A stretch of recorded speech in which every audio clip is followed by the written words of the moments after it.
नमस्कार, आप देख रहे हैं इंडिया न्यूज हरियाणा। आपके साथ मैं हूं प्रिया। बुलेटिन की शुरुआत इस वक्त की बड़ी खबर के साथ करते हैं। बड़ी खबर आपके टीवी स्क्रीन पर। आपको ये बड़ी जानकारी दे रहे रोहतक से, जहां पर मुख्यमंत्री मनोहर लाल ने प्रेस कॉन्फ्रेंस की। ये बड़ी खबर, कोरोना काल में कम हुआ रेवेन्यू, जिसका जिक्र मुख्यमंत्री मनोहर लाल ने इस दौरान किया। 3 महीने में सरकार के खर्चे ज्यादा हुए, कर्मचारियों ने कोरोना फंड में सहयोग दिया, इसका भी जिक्र उन्होंने किया। साथ ही साथ पीसी में उन्होंने ये भी कहा कि कुल 290 करोड़ का फंड आया है। ये बड़ी खबर आपके टीवी स्क्रीन पर रोहतक से, जहां पर सीएम ने प्रेस कॉन्फ्रेंस की और इसमें तमाम बड़ी बातों का जिक्र करते हुए सूबे के मुखिया मनोहर लाल, साथ ही साथ ये भी बताते हुए कि प्रवासी मजदूरों के लिए किस तरीके से सरकार ने कदम उठाया है। आपदा फंड से 504 करोड़ रुपए खर्च किए गए, जिसका जिक्र उन्होंने किया। और प्रवासी मजदूरों के लिए भी सरकार के द्वारा जो काम किए गए हैं, जो व्यवस्थाएं बनाई गई हैं, उसका जिक्र करते हुए सीएम 3 महीने में सरकार के खर्चे ज्यादा हुए, इसका भी उन्होंने जिक्र किया। ये बड़ी खबर आपकी टीवी स्क्रीन पर। मुख्यमंत्री मनोहर लाल प्रेस कॉन्फ्रेंस करते हुए इस बात की जानकारी देते हुए कि अभी तक क्या कुछ कदम प्रवासी मजदूरों के लिए उठाए गए, इसके अलावा मौजूदा स्थिति क्या कुछ, इसका भी जिक्र उन्होंने किया।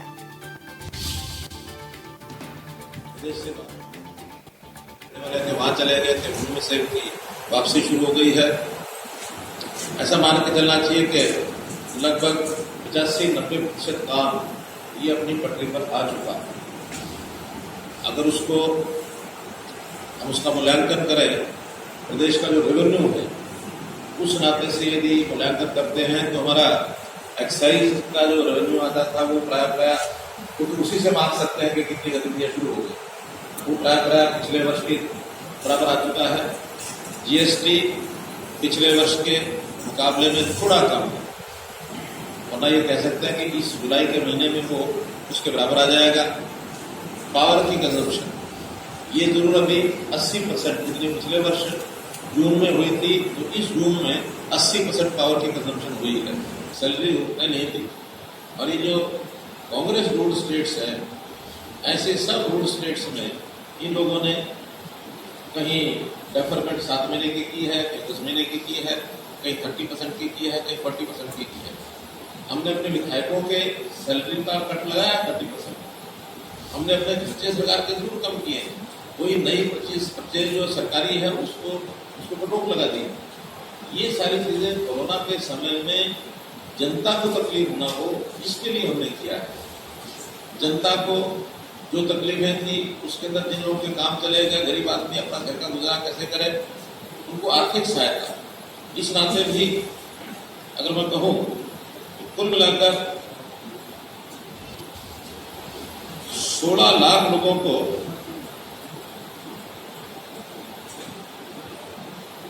कुल 700 करोड़ रुपया, ऐसा ये 3,000 रुपए से लेकर 5,000 रुपए तक ये हमने उनको कैश असिस्टेंस। वहीं मुख्यमंत्री मनोहर लाल ने विपक्ष पर भी इस दौरान जोरदार हमला बोला। कांग्रेस के समय के घोटाले सब जानते हैं, ये कहते हुए यहाँ पर सीएम, साथ ही साथ उन्होंने इस दौरान ये भी कहा कि भ्रष्टाचार बिल्कुल खत्म हुआ ये नहीं कह सकते।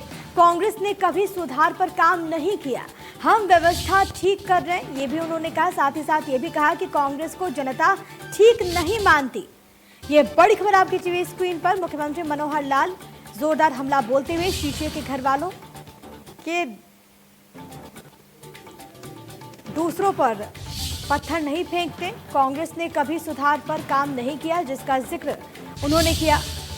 तो मुख्यमंत्री मनोहर लाल इस दौरान तमाम बड़ी बातों का जिक्र करते और विपक्ष को उन्होंने आड़े हाथों लेते हुए कहा कि कांग्रेस के वक्त के घोटाले सब जानते हैं।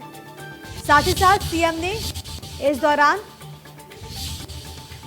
यह भी कहा कि हम व्यवस्था ठीक कर रहे हैं। ये बड़ी खबर आपकी टीवी स्क्रीन पर। कांग्रेस को जनता ठीक नहीं मानती, मुख्यमंत्री मनोहर लाल ये कहते हुए विपक्ष पर जोरदार हमला सीएम का।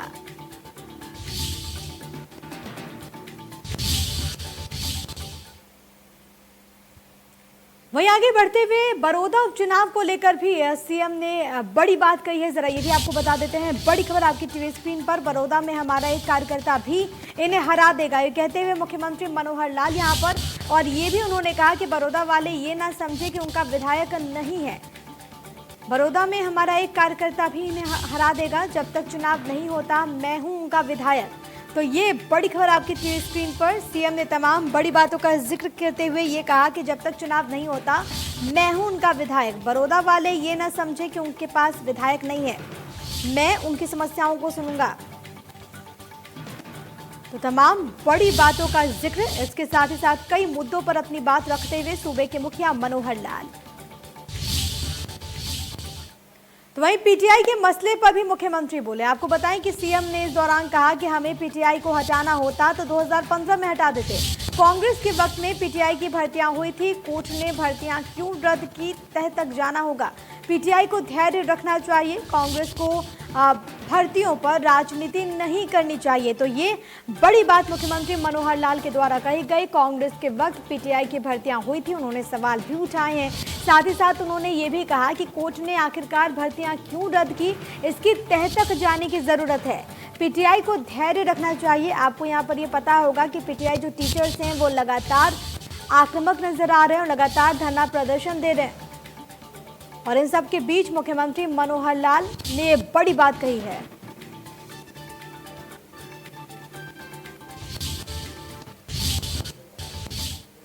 और वहीं भिवानी में आपको बताएं कि बर्खास्त पीटीआई टीचर्स ने ऐलान किया है, ना देंगे टेस्ट ना देंगे इंटरव्यू, ये उनके द्वारा ये बात कही गई। कल सभी 10 सांसदों का घेराव करेंगे। 14 जुलाई को सभी 90 विधायकों से लेंगे लिखित पत्र। 26 दिन से धरने पर बर्खास्त पीटीआई टीचर्स हैं, 1983 इनकी संख्या, और लगातार ये लोग पुनः बहाली की मांग कर रहे हैं। सियासत भी खूब हो रही है, लेकिन अब एक नई रणनीति बनाते हुए पीटीआई टीचर्स ये ऐलान करते हुए कि हम ना कोई टेस्ट देंगे ना कोई परीक्षा देंगे। दो तस्वीरें इस बीच आपकी टीवी स्क्रीन पर, झज्जर और भिवानी की तस्वीर, जहां पर पीटीआई टीचर्स अपना गुस्सा जाहिर करते हुए विरोध दर्ज कराते हुए 14 जुलाई को सभी 90 विधायकों से लिखित में पत्र लेंगे, ये उनका कहना है। साथ ही साथ उन्होंने ये भी जानकारी दी कि कल सभी सांसदों का हम घेराव करेंगे।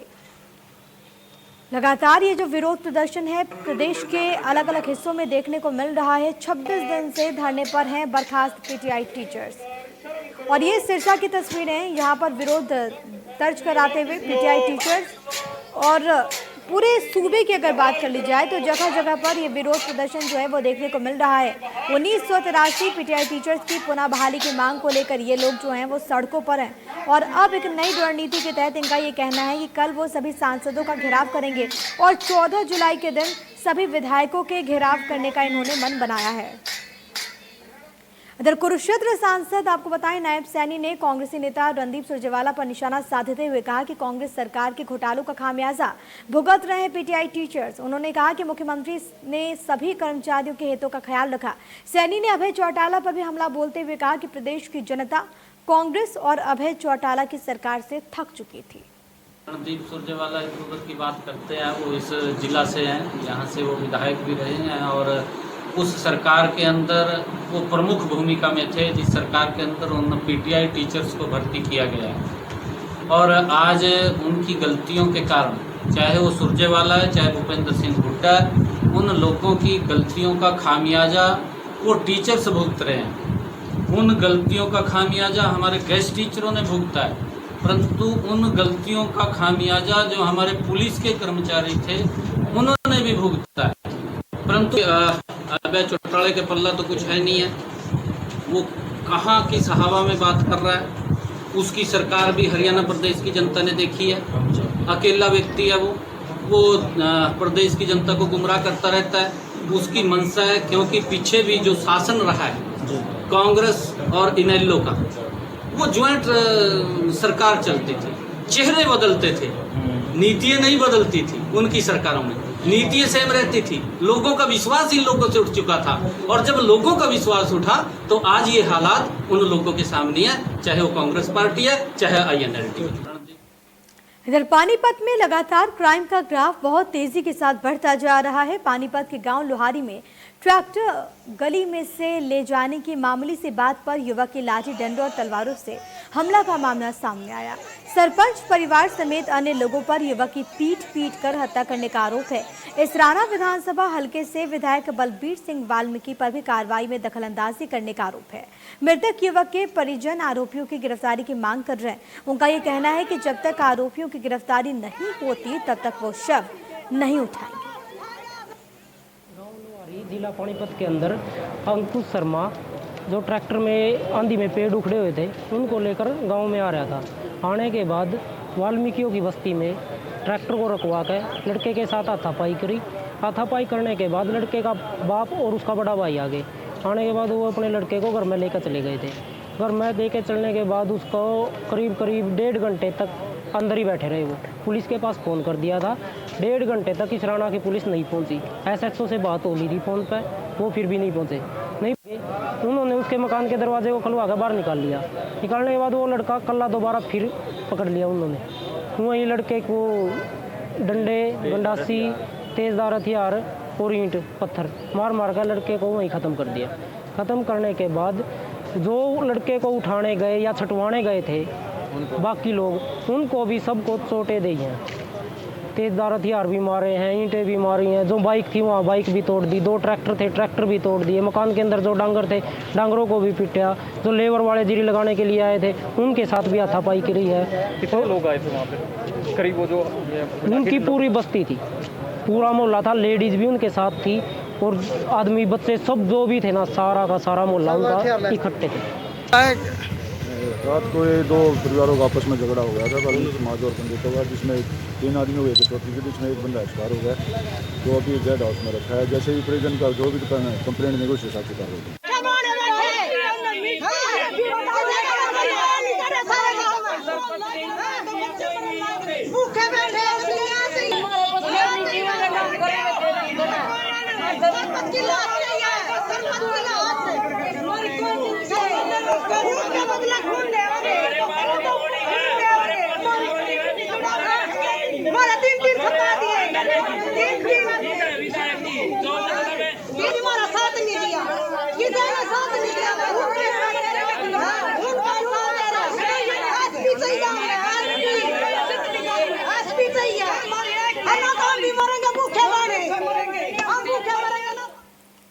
वहीं घरौंडा में युवक के लापता होने के मामले ने तूल पकड़ लिया। पुलिस थाने के बाहर परिजनों समेत ग्रामीणों का हंगामा देखने को मिला।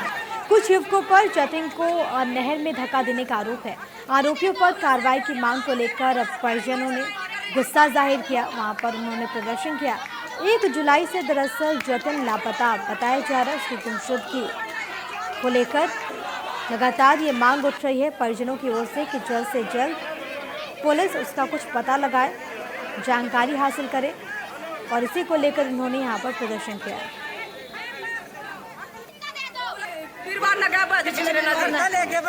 पिछले वीरवार ना आज लग मेरे बेटा पर फोन करे, मानना नहीं पता हम जन्मदिन पे जा रहे, हम फलानी जोंग जा रहे, ना कोई आता पता नहीं दे रहे मेरे बेटे का। मेरी 4 लड़के मैं विधवा लगाई, कहाँ से मैं अपने बेटे का वो करूंगी? मैं पुलिस ने कोई कार्रवाई किया? कुछ नहीं कर रहे जी।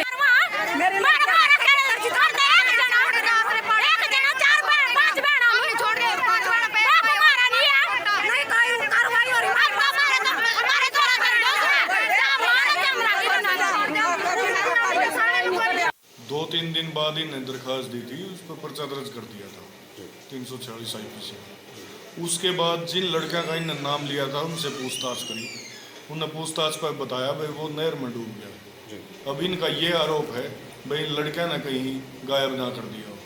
इनसे गहराई से पूछताछ की जाएगी और उस लड़के की तलाश।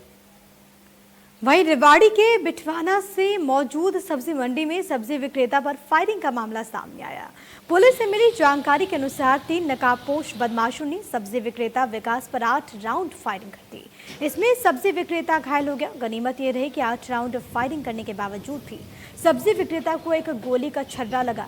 गोली चलने की खबर मिलने के बाद पुलिस मौके पर पहुंची, जहां पर पुलिस ने मौके से एक जिंदा कारतूस और गोली के 7 खोल बरामद किए। फिलहाल हमलावर पुलिस की गिरफ्त से बाहर बताया जा रहा है, जिसकी गिरफ्तारी के लिए पुलिस लगातार छापेमारी कर रही है।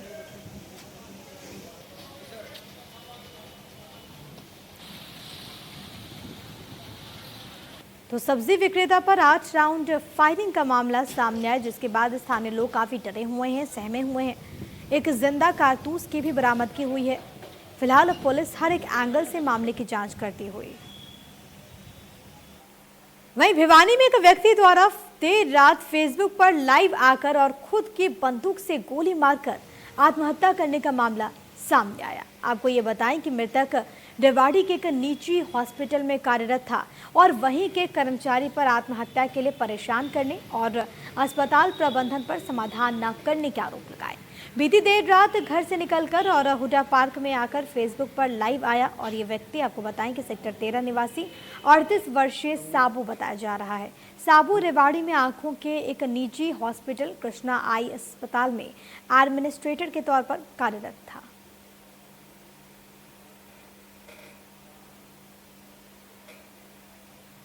सुसाइड से पहले बकायदा उसने फेसबुक लाइव भी किया और इसमें कुछ लोगों के नामों का जिक्र उसने किया। खुश नहीं हूँ, अपने परिवार को छोड़ के जाके खुश नहीं हूँ।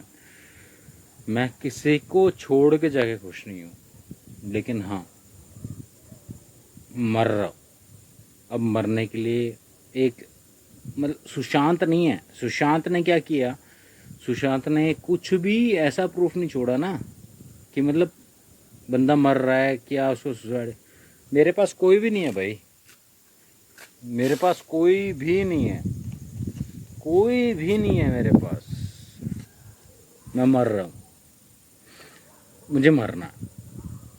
मेरे मरने के पीछे ना Krishna group of eye hospital, उनसे एक बात पूछ लेना, इस बंदे को जब वो बंदा प्रॉब्लम में था उस बंदे को कभी एक बार भी बिठा के पूछ के बात किया क्या इशू था? नहीं, उन लोगों ने नहीं किया। उन लोगों ने उस ऋषि भारद्वाज, ऋषि यादव, उस बंदे को बिठा के उससे बात करा दिया और वो मतलब मेरे को निकालने के बाद भी मतलब उस बंदे से अभी भी मतलब वो बंदा काम कर रहा है। Krishna group of eye hospital, जिसके बारे में मैं आज तक कभी सोचता था कि मतलब मेरे से मतलब मेरे माँ बाप से बढ़ के ही है, गलत है। मैं एक बात बोलता हूँ ममता मैम, आपको एक बात बोलता हूँ, मेरे को इस लेवल तक अगर कोई लेके आया है ना, इस लेवल तक, आज मैं मरने के कगार पे हूँ। एक बात बोलूं, छोटी सी बात बोलता हूँ, बहुत छोटी सी बात बोलता हूँ, मुझसे एक बार प्यार से बात कर लेते। ये ऋषि जो है ना, जो बात कर रहा है बड़ी बड़ी, बहुत बड़ी बड़ी बातें कर रहा है, मैं मतलब मरते मरते बात कर रहा हूँ, मैं मरते मरते बात कर रहा हूँ। सोच के देखो, कभी सोच के देखना कि कोई बंदा मरता मरता भी बात करता है ना, तो मतलब क्या बात करता। मैं तो जा रहा हूँ, कोई इशू नहीं है, टॉपिक खत्म। और यहाँ पे वक्त हो गया एक बहुत ही छोटे से ब्रेक का। ब्रेक के उस पार लौटेंगे तो आपको दिखाएंगे इस वक्त की 25 बड़ी खबरें।